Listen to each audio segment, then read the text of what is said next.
പിതാവിൻ്റെയും പുത്രൻ്റെയും പരിശുദ്ധാത്മാവിൻ്റെയും നാമത്തിൽ ആമേൻ. എന്നെ ശ്രവിച്ചുകൊണ്ടിരിക്കുന്ന ലോകമെമ്പാടുമുള്ള മാതാപിതാക്കളെ, സഹോദരി സഹോദരന്മാരെ, സുഹൃത്തുക്കളെ, ആയുർദൈർഘ്യ മനഃശാസ്ത്രം അഥവാ ലൈഫ് സ്പാൻ സൈക്കോളജിയുടെ 3-ാമത്തെ എപ്പിസോഡാണ് നമ്മൾ കേൾക്കാനായിട്ട് പോകുന്നത്. എല്ലാവർക്കും സ്വാഗതം. ഈ എപ്പിസോഡിൽ നമ്മൾ പങ്കുവയ്ക്കാൻ പോകുന്നത് ആയുർദൈർഘ്യ വികാസത്തിൻ്റെ ഘട്ടങ്ങളെക്കുറിച്ചാണ്. വളരെ പ്രധാനപ്പെട്ടതാണ്. ഈ ടെനൻസ് ആൻഡ് പോക്സൺ 1995 നടത്തിയ ഒരു വികാസത്തിൻ്റെ ഘട്ടങ്ങളെക്കുറിച്ച്, അതിൻ്റെ സ്റ്റേജസിനെ കുറിച്ചാണ് നമ്മൾ ഈ ക്ലാസ്സിൽ പറയാനായിട്ട് പോകുന്നത്. അതായത് പല മനഃശാസ്ത്രജ്ഞന്മാരും പല വിധത്തിലാണ് ഈ കാലഘട്ടങ്ങളെ, അതായത് ജനനം മുതൽ മരണം വരെയുള്ള കാലഘട്ടങ്ങളെ വേർതിരിച്ചിരിക്കുന്നത്. ചിലവർ കുട്ടിക്കാലം, കൗമാരക്കാലം, യൗവനകാലം, വാർദ്ധക്യകാലം ഇങ്ങനെ വേർതിരിച്ചിട്ടുണ്ട്. എന്നാൽ ഇദ്ദേഹത്തിൻ്റെ രീതി അനുസരിച്ച്, ഈ സമൂഹത്തിൻ്റെ, ഈ സംഘടനയുടെ രീതി അനുസരിച്ച് തികച്ചും വ്യത്യസ്തമാണ്.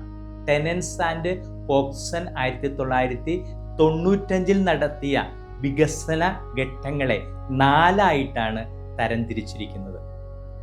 1, ജനനം മുതൽ 17 വയസ്സ് വരെയുള്ള കാലഘട്ടങ്ങൾ. അതായത് ജനിക്കുന്ന ആ നിമിഷം മുതൽ കൗമാരത്തിൻ്റെ അവസാന കാലഘട്ടം. നമുക്കറിയാം, കൗമാരം എന്ന് പറയുന്ന ടീനേജ്, അത്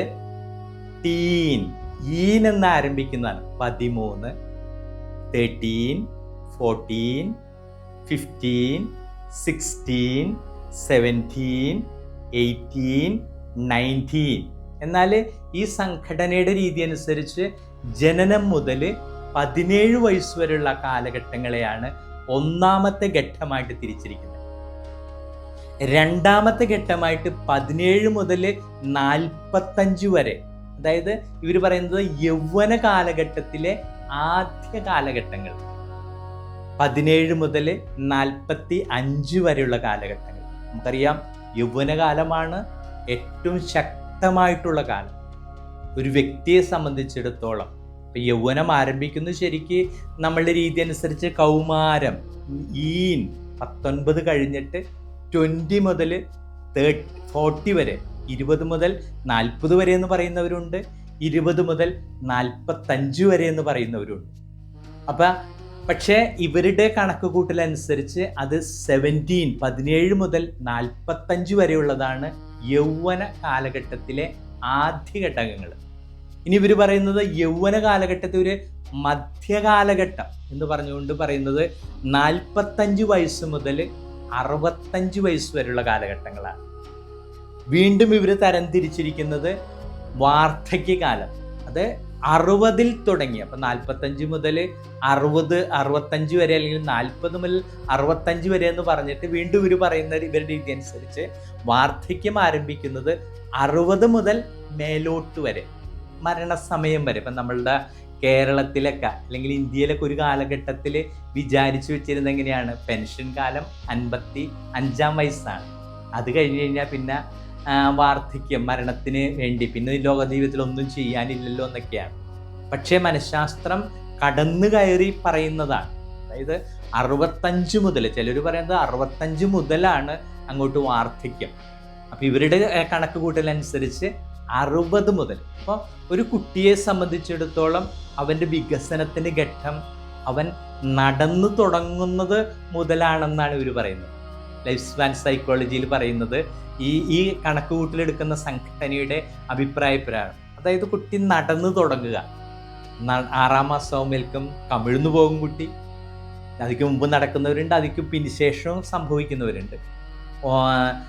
പിന്നെ കുട്ടി പതിയെ എഴുന്നേറ്റ് നിൽക്കാൻ നോക്കുന്നു, പിച്ച വെച്ച് നടക്കാൻ നോക്കുന്നു, നടന്നു തുടങ്ങുന്നു, ഓടിത്തുടങ്ങുന്നു. ഇതെല്ലാം ഒരു വയസ്സ് വളരെ പ്രധാനപ്പെട്ടതാണ് ഇൻ ജനറൽ കേട്ടോ, പൊതുവായിട്ടാണ്. ഇപ്പം ചില കുട്ടികൾ 2 വയസ്സ് കഴിഞ്ഞ് നടക്കുന്നവരുണ്ട്. അപ്പോൾ അത് അവരുടെ ശാരീരിക, മാനസിക, ബുദ്ധിപരമായിട്ടുള്ള കാര്യങ്ങളുടെ വ്യത്യാസമനുസരിച്ചാണ് അവിടെയൊക്കെ ഇത് സംഭവിക്കുന്നത്. എന്നാൽ പൊതുവായിട്ട് ഇൻ ജനറൽ ആയിട്ട് പറയുന്നത് 1 വയസ്സാകുമ്പോൾ കുട്ടി നടന്നു തുടങ്ങും എന്നുള്ളതാണ്. ഈ നടന്നു തുടങ്ങുന്ന കാലഘട്ടം മുതലാണ് ശരിക്കും നമ്മൾ മനസ്സിലാക്കേണ്ടത് കുട്ടിയുടെ വികസനത്തിൻ്റെ പടി ആരംഭിച്ചു കഴിഞ്ഞു എന്നുള്ളതാണ്.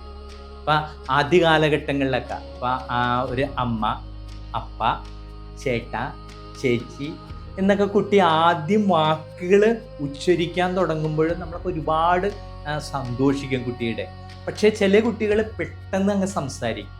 ചില കുട്ടികൾ വളരെ സ്ലോലി ആണ് അവരുടെ വികസനം സംഭവിക്കുന്നത്. എല്ലാം വികസനത്തിൻ്റെ ഭാഗമാണ് കുട്ടി കൗതുകത്തോടെ നോക്കുന്നത്. അപ്പോൾ ഈ 1 മുതൽ 1-ാം വയസ്സ് മുതൽ 12-ാം വയസ്സ് വരെയുള്ള കാലഘട്ടങ്ങളാണ് യഥാർത്ഥത്തിൽ കുട്ടിക്കാലം എന്ന് പറയുന്നത്. 1 മുതൽ 7 വരെയും കണക്ക് കൂട്ടുന്നവരുണ്ട്. രണ്ടാമത് 7 മുതൽ 12 വരെ കുട്ടിക്കാലഘട്ടത്തിൻ്റെ 2-ാം ഘട്ടമായിട്ട് മനസ്സിലാക്കുന്നവരുണ്ട്. ഇതൊക്കെ വിഭജനങ്ങൾ തുടർന്നുള്ള എപ്പിസോഡിൽ നമ്മൾ പഠിക്കും. ഓരോ മനഃശാസ്ത്രജ്ഞന്മാർക്കും ഓരോ വീക്ഷണങ്ങളാണ്. പക്ഷേ എല്ലാം നമുക്ക് അനുഗ്രഹമാണ്, എല്ലാം നമുക്ക് അനുഭവമാണ്. അപ്പോൾ ഈ ആദ്യ കാലഘട്ടങ്ങൾ കുട്ടിയെ സംബന്ധിച്ചിടത്തോളം ഏറ്റവും പ്രധാനപ്പെട്ടതാണ്. അതുകൊണ്ട് കുട്ടിക്കാലം വളരെ ശ്രദ്ധയോടെ കുട്ടിക്കുണ്ടാവുന്ന ബന്ധങ്ങൾ, കുട്ടിക്കുണ്ടാകുന്ന മാനസിക, ശാരീരിക, ബുദ്ധിപര, സാമൂഹിക, സാംസ്കാരിക വളർച്ചകളൊക്കെ വളരെ പ്രധാനപ്പെട്ടതാണ്. കുട്ടി ആരുമായിട്ട് ബന്ധപ്പെടുന്നു, കുട്ടിയുടെ റിലേഷൻ്റെ സാഹചര്യങ്ങൾ എന്തൊക്കെയാണ്.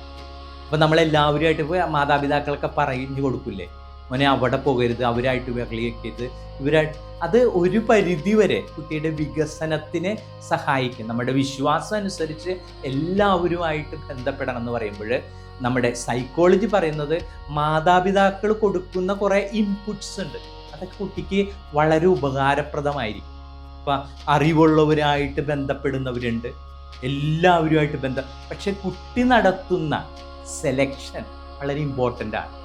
അപ്പോൾ അടിച്ചു പൊളിച്ചു. ഇപ്പം നമുക്കറിയാം 13 മുതൽ 19 വയസ്സ് വരെയുള്ള കാലഘട്ടങ്ങളാണ് ഏറ്റവും ഭീകരമായിട്ടുള്ള കാലഘട്ടം എന്ന് പറയും. കാരണം ഒരു കുട്ടി അവൻ പുരുഷൻ അല്ലെങ്കിൽ സ്ത്രീ എന്ന അവസ്ഥയിലേക്ക് വളർന്നു വരുന്നൊരു കാലഘട്ടമുണ്ട്. ഏറ്റവും നമ്മൾ വളരെ വിശുദ്ധമായിട്ട് പഠിക്കുന്നൊരു കാലഘട്ടമാണ് ഈ കൗമാര കാലഘട്ടം. കൗമാര കാലഘട്ടങ്ങളിൽ കുട്ടിയുടെ ബന്ധങ്ങൾ ആരൊക്കെയാണ്, കുട്ടിയുടെ ഹീറോസ് ആരൊക്കെയാണ്, അവൻ്റെ പ്രായമുള്ളവരാണ്. ആൺകുട്ടികളാകട്ടെ പെൺകുട്ടികളാകട്ടെ, അവർ പറയുന്നതാണ് അവിടെ തത്വം. അതുകൊണ്ട് ശാസ്ത്രം പറയും, നിൻ്റെ സുഹൃത്ത് ആരാണെന്ന് പറയുക, നീ ആരാണെന്ന് ഞാൻ പറയാമെന്ന് പറയും. അതാണ് സൈക്കോളജി.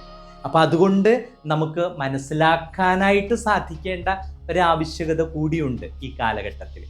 അത് കഴിഞ്ഞിട്ട് 20, ഒരു 19 കുട്ടികൾ ശരിക്കും ഒരു തിരിച്ചുവരവ് നടത്തും എന്ന് പറയുന്നത്.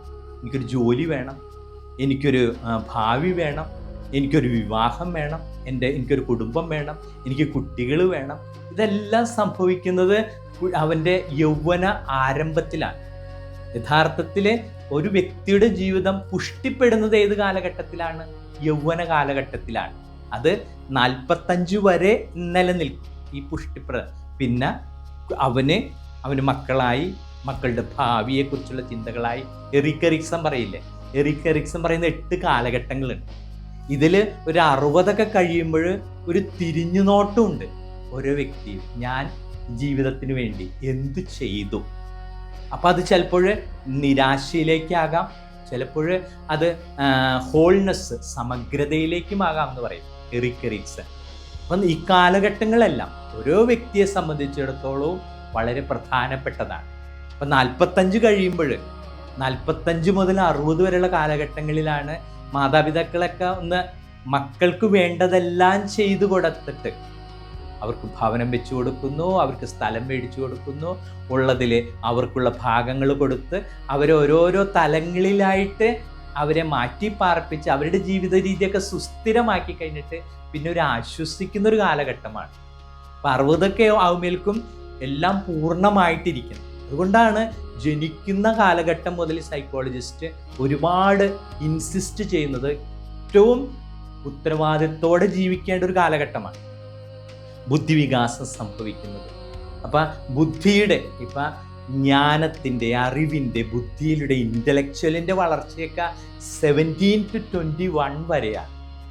21 വയസ്സ് വരെ, പ്രത്യേകിച്ച് 17 മുതൽ 21 വയസ്സ് വരെയുള്ള കാലഘട്ടങ്ങളിലൊക്കെയാണ് ബുദ്ധി, ജ്ഞാനം, ഇൻ്റലിജൻസ് ഒക്കെ അതിൻ്റെ പീക്കിലെത്തിച്ചേരുന്നതെന്ന് പറയും. അത് കഴിഞ്ഞ് കഴിഞ്ഞാൽ പിന്നെ ശരീര വളർച്ച എല്ലായിടത്തും സംഭവിക്കുന്നുണ്ട്.